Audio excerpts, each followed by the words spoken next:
1941 में इस इलाके पर कब्जा किया तो शुरू में यहाँ के लोगों ने जर्मनी को अपने लिए एक लिबरेटर या निजात दहिंदा समझा और इन ममालिक की अवाम ने समझा कि शायद उन्हें यूएसएसआर से आज़ादी मिल जाएगी। लेकिन नाजी जर्मन अथॉरिटीज़ ने वहाँ पर मौजूद से ज़्यादा लोगों ने टॉलिन से विल्नियस तक तकरीबन 600 किलोमीटर लंबी इंसानी हाथों की जंजीर बनाई और फिर इसके बाद उस वक़्त के यूएसएसआर के सरबराह मिहाइल गोर्बाचोव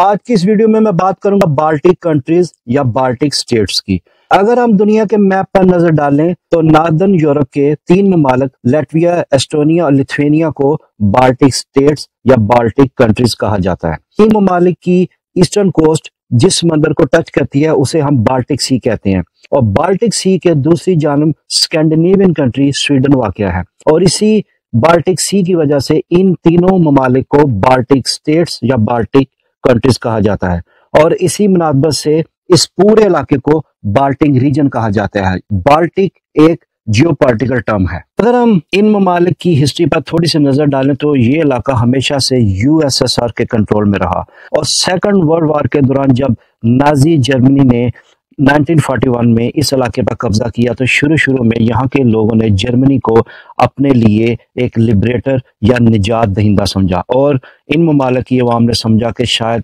उन्हें यूएसएसआर से आज़ादी मिल जाएगी। लेकिन नाजी जर्मन अथॉरिटीज़ ने वहाँ पर मौजूद लोगों का कत्लेआम शुरू किया और ख़ास तौर पर उन्होंने ज्यूश कम्युनिटी के अफराद को टारगेट किया और एक अंदाजे के मुताबिक नाजी फौज ने लिथुआनिया के तकरीबन 1,90,000 के करीब ज्यूश को कत्ल किया जो कि लिथुआनिया की ज्यूश पॉपुलेशन का तकरीबन 95% था और लातविया में नाजी अफवाज ने तकरीबन 66,000 ज्यूश को कत्ल किया। फिर 1945 में जब रशियन रेड आर्मी ने जर्मन नाजी फौज को शिकस्त दी तो फिर दोबारा से यूएसएसआर ने इस इलाके को अपने कंट्रोल में ले लिया।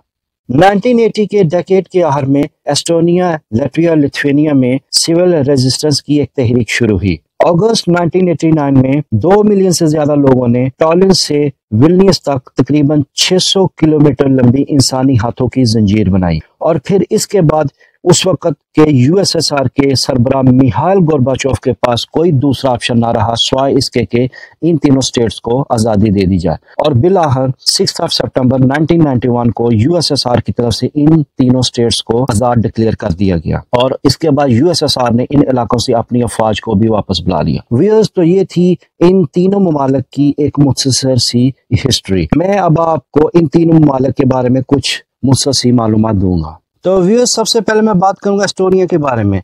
इसके नॉर्थ साइड पर गल्फ ऑफ फिनलैंड वाक़या है, वेस्ट की जानिब भी समंदर है और दूसरी तरफ स्वीडन वाक़या है। साउथ की साइड पर लातविया और ईस्ट की साइड पर रशिया वाक़या है। टालिन यहाँ का कैपिटल सिटी और सबसे बड़ा शहर है। यहाँ का एरिया तकरीबन 45,500 स्क्वायर किलोमीटर है और आबादी तकरीबन 1.4 मिलियन के करीब है। दूसरे नंबर पर आता है जी लातविया। इसके नॉर्थ साइड पर एस्टोनिया वाक़या है, साउथ साइड पर लिथुआनिया, वेस्ट की साइड पर बाल्टिक सी और ईस्ट की साइड पर रशिया और बेलारूस वाक़या है।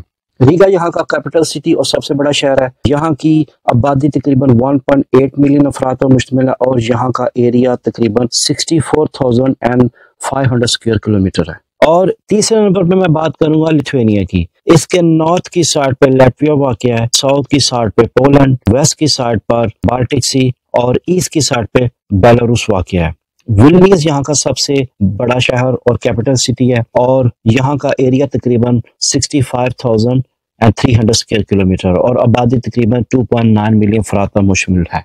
ये तीनों ममालिक यूरोपियन यूनियन के मेंबर हैं, ये शेंजन के भी मेंबर हैं और ये नेटो के भी मेंबर हैं। तो व्यूअर्स, ये थी कुछ मुख्तसर मालूमात बाल्टिक कंट्रीज या बाल्टिक स्टेट्स के बारे में। उम्मीद है आपको मेरी ये वीडियो पसंद आई होगी और आप काइंडली मेरी वीडियोस को लाइक करें, इन्हें शेयर करें, अपने कमेंट्स का इज़हार करें और मेरे YouTube channel border to border with Sajid को सब्सक्राइब भी करें। तो अगली वीडियो में मिलते हैं। खुदा हाफिज।